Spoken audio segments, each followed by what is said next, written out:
Hi, hello guys, welcome back to Akshita's Creative World. ಈ ಮಳೆಗೆ ಒಂದು ಬಿಸಿ ಬಿಸಿಯಾದಂತಹ ರೆಸಿಪಿಯನ್ನು ನಾನು ನಿಮ್ಮ ಜೊತೆ ಶೇರ್ ಮಾಡ್ತಾ ಇದ್ದೇನೆ ಆ್ಯಂಡ್ ಅದೇನಂತ ನಿಮಗೆ ಆಲ್ರೆಡಿ ಗೊತ್ತಾಗಿರ್ತದೆ. ಎಸ್, ಚಿಕನ್ ಪುಳಿಮುಂಚಿ ಮಸಾಲ ತುಂಬಾ ಈಸಿಯಾಗಿ ಆ್ಯಂಡ್ ಫಾಸ್ಟಾಗಿ ನಾವು ಇದನ್ನು ಹೇಗೆ ಮಾಡಬಹುದು ಅಂತ ಹೇಳಿ ನಾನು ನಿಮಗೆ ಇವತ್ತು ತೋರಿಸ್ತಾ ಇದ್ದೇನೆ. ಆ್ಯಂಡ್ ನಿಮಗೆ ಈ ವಿಡಿಯೋ ಇಷ್ಟ ಆದರೆ don't forget to like, share, comment and if you are new to my channel then please don't forget to subscribe Akshita's Creative World. ಫಸ್ಟಿಗೆ ಒಂದು ಮೀಡಿಯಮ್ ಸೈಜಿನ ಟೊಮೆಟೊವನ್ನು ಕಟ್ ಮಾಡಿಟ್ಕೊಳ್ಬೇಕು.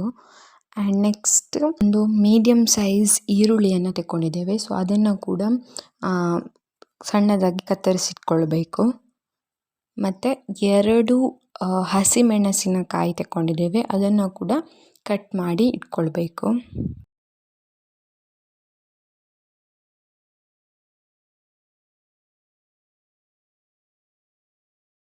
ಸ್ವಲ್ಪ ಶುಂಠಿಯನ್ನು ಸಣ್ಣ ಸಣ್ಣ ಪೀಸ್ ಮಾಡಿ ಇಟ್ಕೊಳ್ಬೇಕು.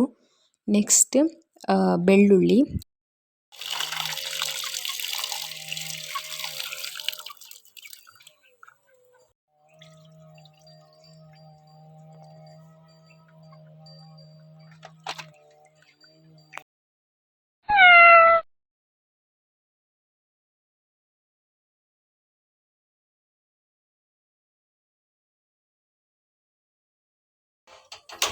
ಮೊದಲು ಗ್ಯಾಸನ್ನು ಆನ್ ಮಾಡಿ ಅದರ ಮೇಲೆ ಒಂದು ಪಾತ್ರೆ ಇಡಬೇಕು.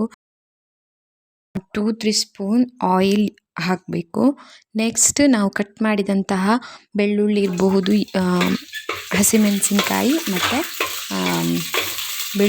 ಶುಂಠಿ, ಅದನ್ನು ಕೂಡ ಏನು ಮಾಡಿ ಅದಕ್ಕೆ ಹಾಕಿ ಫ್ರೈ ಮಾಡಬೇಕು.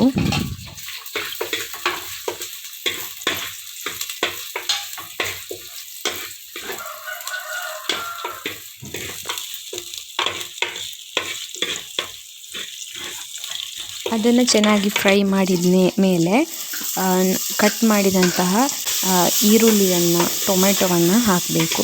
ಫಸ್ಟ್ ಟೊಮೆಟೊವನ್ನು ಹಾಕಿ ಅದನ್ನು ಸ್ವಲ್ಪ ಹೊತ್ತು ಫ್ರೈ ಮಾಡಬೇಕು.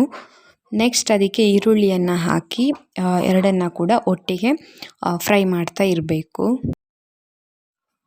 ಅದನ್ನು ಫ್ರೈ ಮಾಡಿದ ಮೇಲೆ ನೆಕ್ಸ್ಟ್ ನಾವು ಅದಕ್ಕೆ ಚಿಕನನ್ನು ಹಾಕಬೇಕು.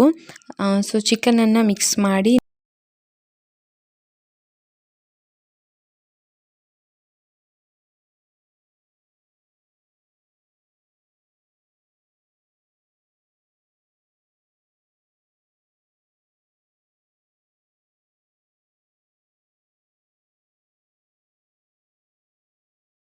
ನೆಕ್ಸ್ಟ್ ಅದಕ್ಕೆ ನಾವು ಸ್ವಲ್ಪ ಅರಿಶಿಣವನ್ನು ಕೂಡ ಹಾಕಬೇಕು.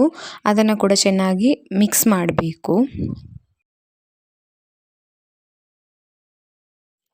ಅದಾದ ನಂತರ ನೆಕ್ಸ್ಟ್ ರುಚಿಗೆ ತಕ್ಕಷ್ಟು ಉಪ್ಪನ್ನು ಹಾಕಿ ಚೆನ್ನಾಗಿ ಮಿಕ್ಸ್ ಮಾಡಬೇಕು.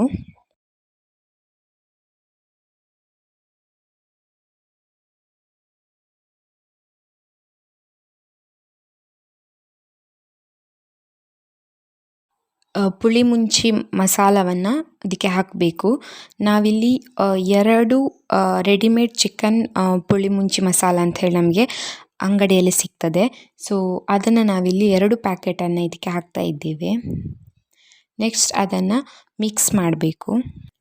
ನೆಕ್ಸ್ಟ್ ಅದಕ್ಕೆ ಸ್ವಲ್ಪ ರುಚಿಗೆ ತಕ್ಕಷ್ಟು ಹುಳಿಯನ್ನು ಹಾಕಬೇಕು. ಅದಾದಮೇಲೆ ಸ್ವಲ್ಪ ಅದನ್ನು ಮಿಕ್ಸ್ ಮಾಡಿ ನೆಕ್ಸ್ಟ್ ಮುಚ್ಚಳವನ್ನು ಮುಚ್ಚಿ ಸ್ವಲ್ಪ ಹೊತ್ತು ಅದನ್ನು ಬೇಯಿಸಬೇಕು. ಚಕ್ಕೆ, ಲವಂಗ ಆ ಥರದ ಒಂದು ಪ್ಯಾಕೆಟ್ ಸಿಗ್ತದೆ. ಸೊ ಅದರಲ್ಲಿರುವುದನ್ನೆಲ್ಲ ಸ್ವಲ್ಪ ಪುಡಿ ಮಾಡಿಕೊಳ್ಳಬೇಕು.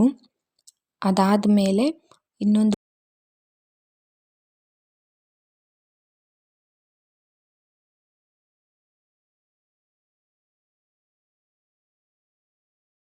ಒಲೆಯಲ್ಲಿ ಒಂದು ಸಣ್ಣ ಇದನ್ನು ಪಾತ್ರೆ ಇಟ್ಟು ಅದಕ್ಕೆ ಸ್ವಲ್ಪ ತುಪ್ಪ ಹಾಕಿ, ಅದಾದಮೇಲೆ ನಾವೇನು ಪುಡಿ ಮಾಡಿದ್ದೇವೆ ಆ ಸ್ಪೈಸಸನ್ನೆಲ್ಲ ಹಾಕಿ ಸ್ವಲ್ಪ ಫ್ರೈ ಮಾಡಬೇಕು.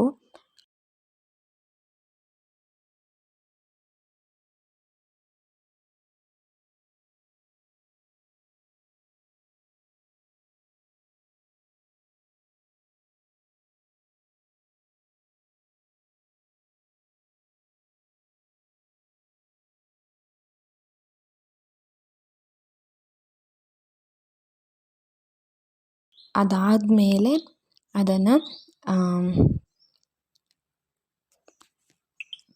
ಪುಳಿಮುಂಚಿ ಮಸಾಲಕ್ಕೆ ಹಾಕಬೇಕು.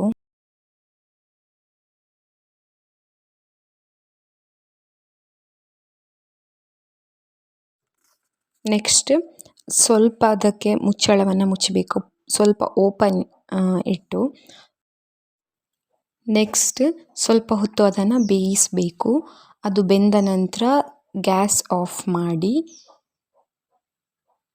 ನೀರು ದೋಸೆ ಜೊತೆ ಕೂಡ ಟೇಸ್ಟ್ ಮಾಡ್ಬೋದು, ತುಂಬ ಟೇಸ್ಟ್ ಆಗಿರ್ತದೆ. ಆ್ಯಂಡ್ ಅನ್ನದ ಜೊತೆ ಕೂಡ ಅದನ್ನು ನೀವೇನು ಮಾಡ್ಬೋದು, ತಿನ್ಬೋದು. ಐ ಹೋಪ್ ಇವತ್ತಿನ ವಿಡಿಯೋ ನಿಮಗೆಲ್ರಿಗೂ ಇಷ್ಟ ಆಗಿದೆ ಅಂತ ಅಂದ್ಕೊಂಡಿದ್ದೇನೆ. ಆ್ಯಂಡ್ ನೆಕ್ಸ್ಟ್ ಇನ್ನೊಂದು ಹೊಸ ವಿಡಿಯೋ ಜೊತೆ ಬರ್ತೇನೆ. Until then keep watching Yakshita's creative world and don't forget to like, share, comment and subscribe to my channel. Thank you. Bye bye.